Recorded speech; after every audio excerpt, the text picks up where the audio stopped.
बिस्मिल्लाहिर्रहमानिर्रहीम। अस्सलाम वालेकुम। मैं हूं करामत मुग़ल और मेरे साथ हैं सईद बलोच साहब, सीनियर जर्नलिस्ट हैं, सुप्रीम कोर्ट करते हैं। सईद बलोच साहब, आज फिर इसी अदालत के अंदर काजी साहब और लतीफ़ खोसा साहब का आमना सामना हुआ। कल की मुलाकात को अच्छी नहीं थी, वो आए थे, इज़हार अदम एतमाद किया था और कह के चले गए थे। आज किस केस में आमना सामना हुआ है और क्या हुआ है ये मामला?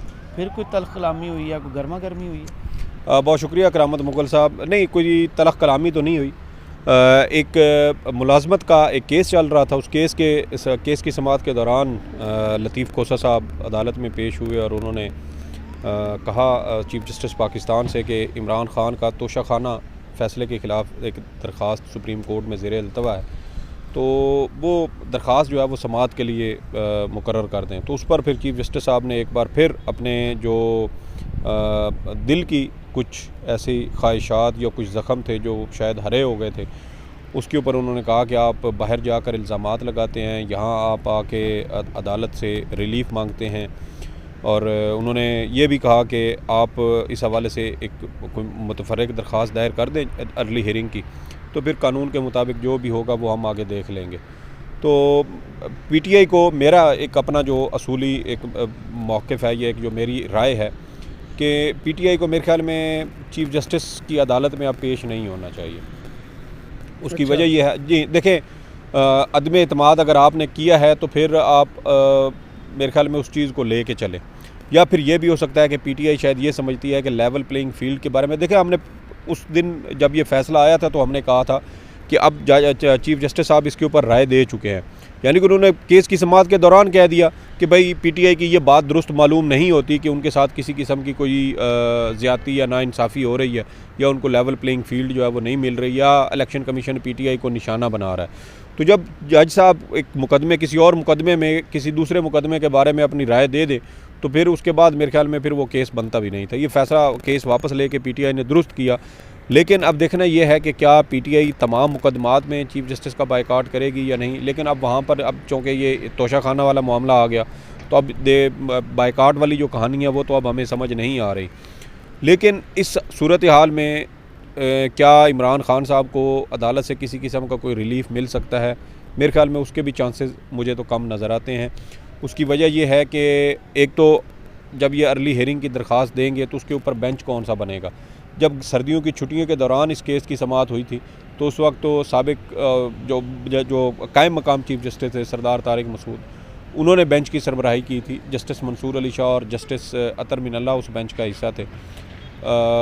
तो वो उसके ऊपर तो इनको कोई जो रिलीफ़ है वो हमें मिलता हुआ बज़ाहिर नज़र नहीं आया था, बल्कि केस की समाअत के दौरान जस्टिस अतर मिनल्ला साहब ने ये ऑब्ज़रवेशन दी थी कि आपने तोशाखाना फ़ैसले के ख़िलाफ़ हाई कोर्ट में भी एक अपील दायर कर रखी है। तो जब अपील ज़ेर समाअत हो तो सुप्रीम कोर्ट उस फ़ैसले को कानून के मुताबिक सस्पेंड नहीं कर सकती। तो अब देखना यह है कि अगर सुप्रीम कोर्ट दोबारा उसी बेंच के सामने ये केस समाअत के लिए मुकर्रर करती है, या इस केस को भी चीफ़ जस्टिस काजी फ़ाइज़ ईसा अपनी अदालत में जो है वो उसको फ़िक्स करते हैं। क्योंकि अगर ये केस भी चीफ़ जस्टिस काजी फ़ाइज़ ईसा अपनी अदालत में लगाते हैं तो फिर मेरे ख्याल में पीटीआई के लिए मुश्किलात बढ़ जाएंगी। क्योंकि अगर बल्ले के इंतखाबी निशान वाले मामले में, लेवल प्लेइंग फील्ड वाले मामले में पीटीआई को रिलीफ़ नहीं मिला, तो फिर इमरान ख़ान की तोशाखाना फ़ैसला मुअत्तल करने का जो एक प्रेयर है, मेरा नहीं ख्याल कि उसके ऊपर भी इनको कोई रिलीफ़ मिलेगा। उसकी वजह यह है कि एक जज साहब एक सियासी जमात या उसके रहनुमा के बारे में अपना एक माइंड बना चुके हैं। ऊपर से पीटीआई की जानिब से अदम एतमाद का इजहार भी कर दिया गया है, तो उसके बाद मेरे ख्याल में तो बहुत मुश्किल है। हाँ, ये एक हो सकता है कि इमरान ख़ान साहब ने गुज़श्ता रोज़ वो अडियाला जेल से जो एक सहाफ़ियों से गुफ्तगू में बात की थी कि कुरान मजीद की आयत का हवाला देते हुए उन्होंने कहा था कि अल्लाह पाक कुरान मजीद में फ़रमाता है कि अदल करते वक्त किसी की दुश्मनी में इतने आगे ना बढ़ जाओ कि तुम इंसाफ ना कर सको। तो अब पता नहीं इमरान ख़ान साहब शायद वो बात करने के बाद वो फिर एक उम्मीद लगा के बैठे हैं कि अगर चीफ़ जस्टिस काजी फ़ाइज़ ईसा की अदालत में मेरा मुकदमा जाएगा तो मुझे शायद वहाँ से इंसाफ मिलेगा। क्योंकि ये वही चीफ़ जस्टिस हैं, ये वही जज हैं जो जब पीटीआई की हुकूमत थी तो उस वक्त भी इनके जहन में एंटी पीटीआई जो अंसर था वो मौजूद था। और उसकी झलक हमें उस सूरत में नज़र आई थी जब वज़ीर आज़म की जानिब से तरक्याती फ़ंड्स तकसीम करने के हवाले से एक केस की केस का जो है वो नोटिस लिया गया और जस्टिस काजी फ़ाइज़ ईसा को उस वक्त एक नामालूम व्हाट्सएप नंबर से कुछ दस्तावेज़ात मौसूल हुए और इन्होंने वो दस्तावेज़ात 5 रुकनी लार्जर बेंच के सामने पेश कर दिए बग़ैर तस्दीक किए कि क्या ये दस्तावेज़ात दुरुस्त हैं या नहीं है। वो जानते होंगे ना कहाँ से आए। यही बात है ना, फिर उनको जिसने फ्राहम किए इसका मतलब ये है कि वो काजी साहब के लिए काबिल एतमार बंदा था और उन्होंने कहा कि अगर ये बंदा मुझे ये चीज़ दे रहा है तो फिर ये गलत नहीं हो सकती। अब वो बंदा कौन था आज तक काजी साहब ने वैसे उसके बारे में नहीं बताया, लेकिन हमने ये ज़रूर देखा था कि जब ये दस्तावेज़ात इन्होंने दी और वो फ़ैसला हुआ तो इसी दौरान इनका व्हाट्सएप हैक होने की खबर आई थी और इन्होंने कहा था कि FIA को कहा गया है कि वो जस्टिस काजी फ़ाइज़ ईसा का व्हाट्सएप जो है वो दोबारा रिकवर कराएँ। अब वो व्हाट्सएप पर ही इनको वो सारी चीज़ें मिली थी। तो अब कहने का मकसद ये है कि उस वक्त ये जहन बना चुके थे और यहाँ इस्लामाबाद के कन्वेंशन सेंटर में ILF का इंसाफ लायर्स फोरम का एक कन्वेंशन था जिसमें उस वक्त के वज़ीर-ए-आज़म इमरान खान ने बतौर चेयरमैन PTI शिरकत की थी और वो कन्वेंशन सेंटर उस इवेंट के लिए बुक कराने पर भी इन्होंने एक केस की समाअत के दौरान CDA से जवाब तलब कर लिया था और इनके इसी एंटी PTI सोच की वजह से, इसी एंटी PTI मौक़िफ़ की वजह से साबिक़ चीफ़ जस्टिस गुलजार अहमद की सरबराही में 5 रुकनी लार्जर बेंच ने जस्टिस काजी फ़ाइज़ ईसा के पर पाबंदी लगाई थी कि वो वज़ीर-ए-आज़म इमरान खान या उनके काबीना के अरकान के लोगों के मुकदमात नहीं सुनेंगे। तो जब एक शख्स का, एक जज का बुग़्ज़ इस हद तक बढ़ जाए कि उसकी अपनी ही सुप्रीम कोर्ट जो उसके चीफ़ जस्टिस की सरबराही में बेंच है और वो उस जज के ऊपर पाबंदी लगाए, तो बताएं कि क्या ऐसा शख्स उस सियासी जमात या वो उस रहनुमा को रिलीफ़ देने की पोजीशन में होगा? मेरा नहीं ख्याल कि ये इस तरह का कोई रिलीफ़ PTI को मिल सकता है। इसलिए बायकाट का जो फ़ैसला है वो बिल्कुल दुरुस्त है। हाँ, अगर ये केस, पहली बात तो ये है कि काजी साहब को ये केस खुद ही अपने सामने अपनी अदालत में नहीं लगाना चाहिए। अगर ये केस लगाते भी हैं तो फिर PTI को इस केस से जो है वो या तो उनको कहेंगे वो बेंच से अलग हो जाए, केस किसी दूसरे बेंच में लगाया जाए।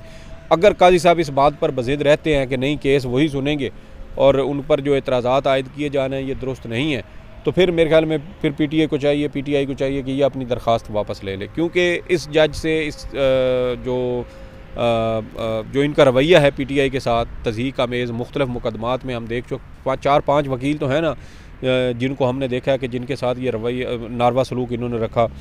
सबसे पहले शुएब शाहीन साहब के साथ हुआ ये सलूक, फिर लतीफ़ खोसा साहब के साथ हुआ, फिर नियाज़ुल्लाह नियाज़ी के साथ हुआ, फिर बैरिस्टर गोहर के साथ हुआ, फिर आप देखें कि इम्तियाज़ सिद्दीकी के साथ हुआ।